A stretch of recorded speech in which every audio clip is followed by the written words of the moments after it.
Yeah, so my great-great-grandparents moved from Belarus to Chicago in the United States. Hey guys, in this video today we are speaking with an Americans who have lived here, and they have been having different challenges. So I'll advise you to watch the short vlog to the end, especially you, my American subscribers who really want to know how life in Russia is for foreigners. Hopefully that will help. Yeah.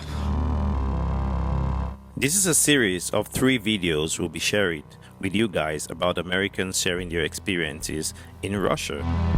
Before we started the interview, we had to stop at the American temple by name McDonald's. My name is Patrick.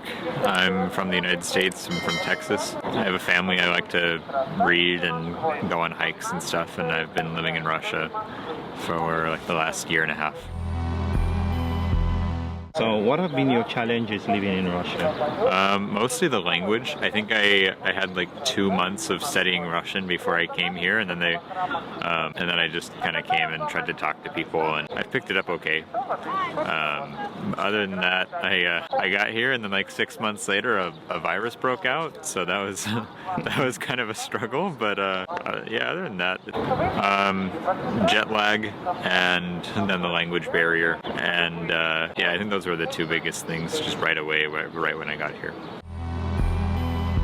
Have you been to other cities here in Russia? Yes, I've been here in Moscow. I lived in Ryazan, which is like 3 or 4 hours by train from Moscow, and then I've been to a couple other cities in the Moscow Oblast and Nizhny Novgorod. Fantastic. Do you have a favorite Russian food?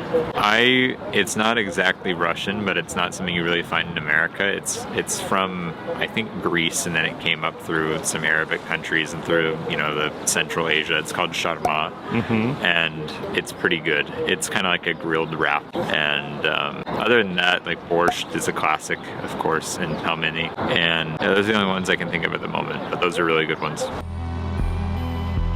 Do you have some American friends here? Did someone try to help you integrate? Yeah. So the organization I work with, they had like a guy to sort of help train me up when I first came here, and he'd been in the country for about a year, and so he spoke the language okay. He'd lived with a Russian guy. He'd talked to a lot of Russian people. He'd been working here for a year, and so he did great. And then yeah, there's actually a really good like international community in Moscow. There's lots of people from all over who live and work here, and so yeah, if you're coming here as a foreigner, then there will be other people for you to talk and interact with, even if you don't speak the language yet.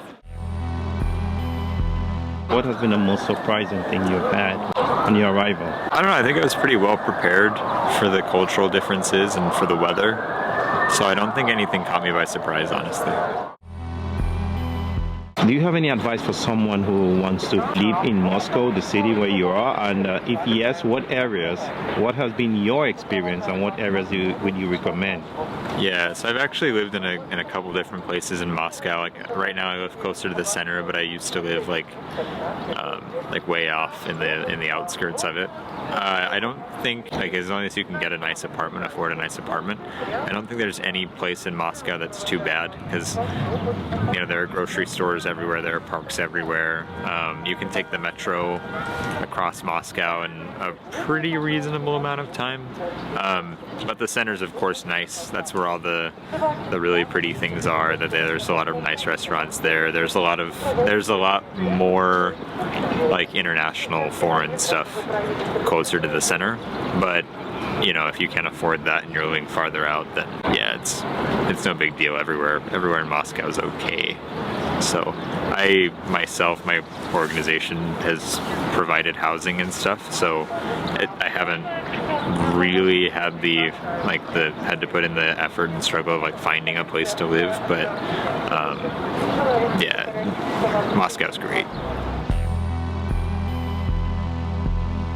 Have you ever had a negative experience in Russia, like someone jabbed you, or like? Yeah, so I think a lot of my negative experiences have just come from like being in like a big city like Moscow, where if people are a little more impatient because they have somewhere to go and they're trying to get there quick. And I've had some funny experiences in the metro. Just like when like my first month here, I was accidentally like blocking the door or something, and someone like got pretty heated with me, like telling me to move aside, and I didn't understand what he was just saying because I'd only been here a month, but that was pretty interesting. There was also, this is kind of funny, one time I was in a super packed metro car.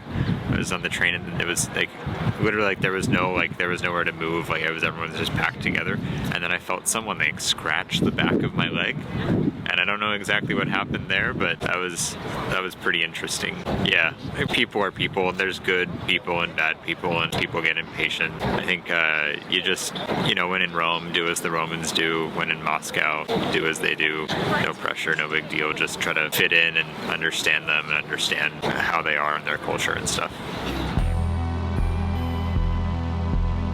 Yeah, so my great-great-grandparents moved from Belarus to Chicago in the United States. And so, yeah, like my great-grandmother, their daughter is like completely Russian. And then, since then, other nationalities have been added into the mix, but... Do you feel like you're Russian? You feel... No, I feel pretty American, but it is cool to be, in a country that my ancestors are from. It's not the same part of the country, but it's the same language, and that's pretty cool. So when did they leave? Was it during the Soviet Union? It was before the revolution, and so they left before the revolution started. What traditional experience have you had in Russia? There's actually one thing that I did on New Year this last year was they have this tradition where you write down like your wishes and your desires for the new year, and then you burn them and you put the ashes in a drink. They usually use champagne, but I don't drink, so I use like a peach soda or something. And then you drink the ashes of your wishes and desires for the new year, and it's kind of like your way of like declaring and establishing what's going to happen for you this year. And so that was pretty cool. Some things I'm really excited for this year. I missed it last year because of the pandemic. Victory Day parade on May 8th will be in Moscow, and I'm really excited to see that. And also I hear that on Palm Sunday, the week before Easter, they wave branches in the streets and stuff. And they also didn't do that last year because of Corona, but those are some things I'm really excited for. In my family, we do like this Russian tradition on Easter where you like hard boil eggs and dye them and paint them and stuff, and then you like crack them against each other to like have like an egg cracking contest. And so I actually think it'd be cool to do that in Russia with Russian people because I've been doing it my whole life. It'd be cool.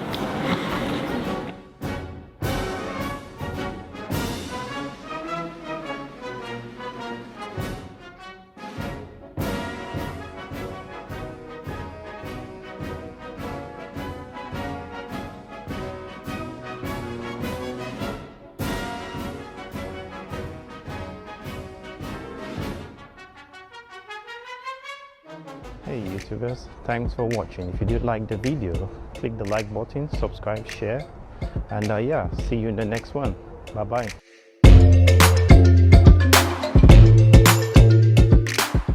Я обожаю Россию, и я обожаю русских людей, честно.